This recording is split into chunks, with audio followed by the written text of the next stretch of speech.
An absent WWE star returns on Raw, plus the first world title tournament finalist has been confirmed, and a Backlash rematch has been added to Night of Champions. It's all in the wrestling news right now. On a weekend that saw multiple Puerto Rican legends making their return, we'd save the best for last. Welcome back, Ross. I thought you were about King Charles there for a second. Everyone's favourite Puerto Rican legend, King Charles. No, just you, obviously. And welcome back the World Heavyweight Championship once again. It's the tournament well and truly underway, and we're going to get to it in just a bit. We also welcomed back Becky Lynch last night on Raw, didn't we? Yeah, Trish Stratus had a t-shirt on that was like a milk carton that was like, where's Becky Lynch? She's missed and all that sort of stuff. She's cutting a promo. Becky Lynch hasn't been seen for so long. Oh my God, where could she be? I'm so worried about her, blah, blah, blah, blah, blah. My daughter went out of the shops, didn't she, Trish Stratus? She bought herself a little doll. She wanted to call herself Becky Lynch the doll, so it was. Why do you want to call it Becky Lynch there, Trish Stratus' daughter? It's because it's pretty and this, that and the other. I don't know what was going on with that bit of the promo. But anyway, Becky Lynch then comes back behind Trish Stratus after they played the music once. Becky didn't appear. Then they played it a second time and Trish is like, oh, the joke's gone now, everybody. What you doing? We played it once. That was the joke. But then Becky's there. Whoop-ah. And we're off to the races to a match somewhere in the future. Yeah, whoop-ah, stick it up your jumper. With a massive punch to the face and a big exploder sends Trish Stratus packing. No announcement on when the match will be. The fact that Becky's back now might suggest they could turn it around for Night of Champions. Why the hell not? If there's one thing they love over there in Saudi Arabia, it's a legendary match. It certainly involving is. A legend, which is what Trish Stratus is. And maybe Becky Lynch is now at this stage as well. I thought they might hold fire on this until SummerSlam. I thought this might be a slow burn thing, like a slow cooker type affair. But no, this is an air fryer type affair because it's already done and ready to go. And I thought maybe, if not SummerSlam, maybe Money in the Bank in the UK. That'd have been quite nice. But I get the vibe that it's Night of Champions. 7 matches, Tom. That's what we need. All of the events you've just mentioned there, get them done. Every single night, a different Becky and Trish match. You love to see it. So welcome back to Becky Lynch, back on Raw for the first time in a month. Last night, the World Championship took centre stage in a series of matches that gave us our first finalist in the tournament. Yeah, Seth Rollins is your man involved. He gets a match against Finn Balor after both those lads won triple threat matches. Seth was against Damian Priest, and it was also against Shinsuke Nakamura, and the other one involved Austin Theory. Oh my God, I was going to try to do it from memory, Tom, but I can't do it. The Miz and Cody Rhodes. Yeah, so Seth won a triple threat over Nakamura and Theory, and Balor beat Cody and The Miz.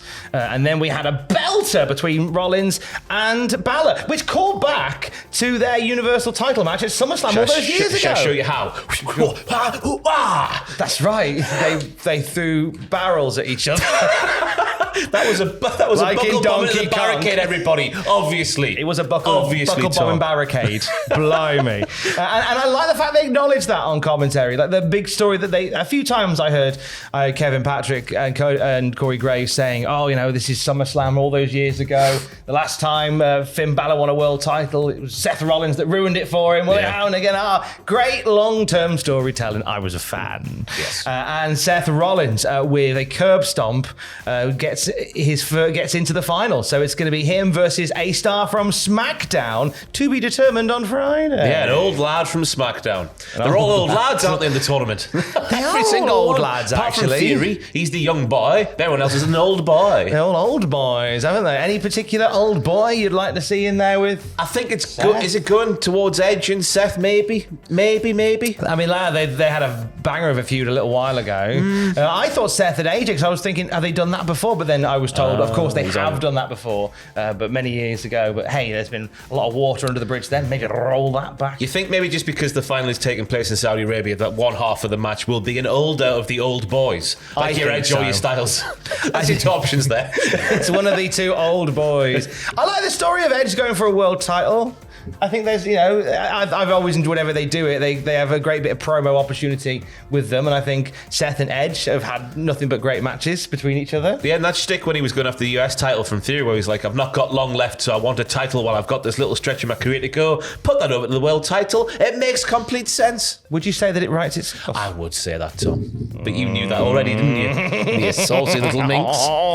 Raw next week, we'll see Gunter make his official debut as a member of the Raw roster. He's been on the show before, of course, but this is to be the first time as an official member of the Raw team, along with the Intercontinental title back on Monday night. Yes, The Miz will also face Shinsuke Nakamura after Miz tried to form an alliance with Shinsuke, and it fell on deaf ears. He was like, no.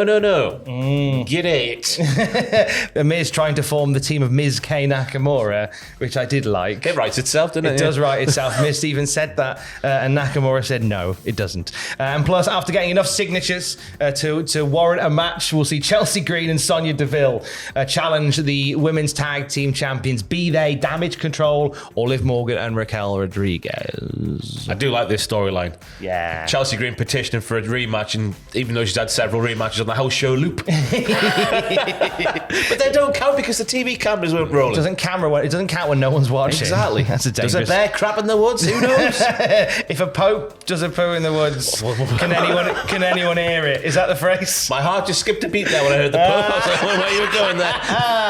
Keeping you guessing, I nearly shocked you. Very much like Savio Vega did on Saturday. He's got his own pop name now as the Savio Vega pop. It is. You know, Ross, you can't leave 9 pitches again because I did a 9 pitch that involved Bad Bunny, Damian Priest match featuring run-ins from Carlito and Los Boricuas. Not the Shining Stars. That's the only thing that was missing was the Shining Stars. No. Epico, Primo. No. Carlito came out with Primo and Epico in my pitch, and then conquistadors were everywhere Yours as well. is better than what happened in real life. Exactly. But whilst my pitches are wholly unrealistic, we did see Carlito and Savio Vega turn up on Saturday. And last night, / this morning, I was having a lovely chat with Savio Vega. What happened, Tom? Oh, what a guy. First of all, lovely guy. We chatted for about 45 minutes. He's only meant to give me 20. We went for nearly an hour. You can listen to it on the podcast feed in a little bit. He gave us some details about how it all came together with he and Carlito making appearances at Backlash. He said it was down to Damian Priest and Bad Bunny. Mainly Damian Priest, who he met at The Undertaker's retirement Survivor Series show in 2020. And Damian Priest pitched to management, like, we want Savio Vega and Carlito to be involved in our match. Management went, yeah, we'll check with them if they want to do it. And Savio's like, yeah, I'm up for that. So that's where it came from. This was something that was... This is maybe a sign of sort of the new era of wrestling. Damian Priest going to Triple H and saying, can Savio Vega do a run-in? And Triple's like, yeah, sure, I'll ask him. You got to imagine Triple H and Savio are like that after the eras they were together up and down the roads. He told a great story on the podcast where, like, Triple H is chatting with the LWO backstage before the show, and Savio just walks up and just goes, whoopah, to Triple H. What, he quanged him? Gives him a big quang chop in front of LWO. You've been quanged. And he walked away. Talking of Quang, Vega also told me, the Savio Vega also told me that Finn Balor came up to him and went, bloody love Quang. Which is why they did the Quang-esque maneuver as a little treat for Finn Balor. I mean, nothing's real anymore, is it? Because now we've learned that Savio Vega is indeed Quang. They're the same guy. It's not even... What's wrestling? What's the point now? What's wrestling, Shut up shop now. Next you'll be telling me the Sultan was Rikishi. It's silly. Nothing looks anything like him. Silly Billy. My full chat with Savio Vega is on the podcast feed, and if you're a patron, you can watch the video a little bit later on today. Cheers for coming on, Savio. IWA Puerto Rico presenting Armageddon on May the 20th, which is where Savio makes his homestead now. You can find out more details on their Twitter and on their website and on their YouTube, where Impacto is every Saturday. I think that's it. And if you want people to walk you to the ring, Savio, me and Tom will give Puerto Rican legend Ross Treadle. Yeah. Me and King Charles will be there. King Charles as well, apparently.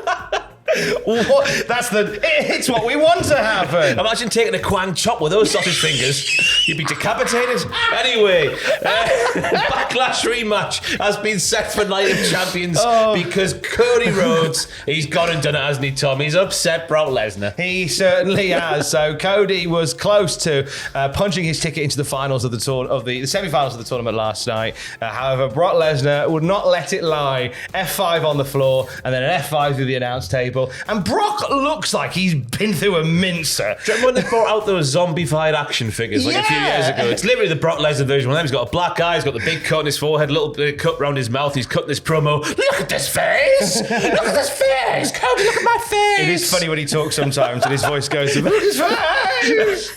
But it was a horrifying promo. It was a horrifying face. I wouldn't say it to his face. He did look like a zombified figure, which is nice, because normally he looks like a maximum sweat action figure.